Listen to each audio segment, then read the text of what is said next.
When was the book of Revelation written? Well, there's two camps of people.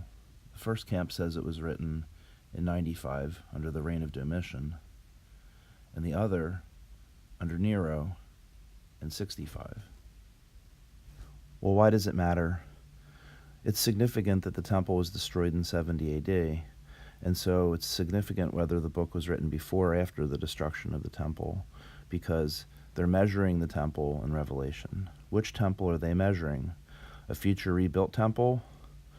Or are they measuring the temple that was there in 70 AD? People searched the early church fathers to find the answers. However, they were not witnesses.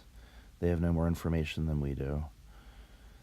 The folks that believe in Domitian's reign base this largely on the testimony of Irenaeus, who also believed Jesus was in his 50s and that his mission was 15 years instead of 3.5.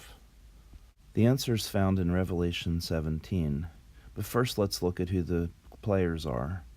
There's a harlot sitting on a beast. The harlot's apostate Israel, and the seven-headed beast is Rome. There are 7 kings, 5 have fallen, 1 is. That is, the book of Revelation was written during the reign of the 6th king. First is Julius Caesar. Then there's Augustus. Then Tiberius. Then Caligula. Then Claudius. Then Nero. The book of Revelation is undeniably written during the reign of Nero. Therefore, the Bible confirms that, like every other book in the New Testament, Revelation is written prior to the destruction of the temple, written to Israel. The temple was destroyed 2,000 years ago. So what is today's temple? Jesus answered them and said, "Destroy this temple, and in 3 days I will raise it up." The temple he spoke of was his body. The Lamb of God came and took away the sins of the world. Jesus is the final sacrifice, the Lamb of God.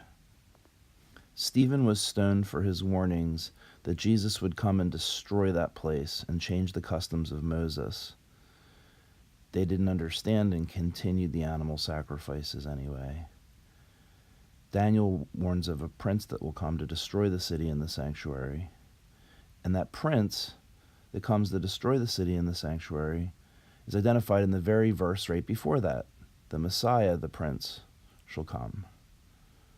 So Jesus is the Messiah, the prince that came to put an end to sacrifice and offering. Ezekiel further confirms that the Shekinah glory comes to destroy the city.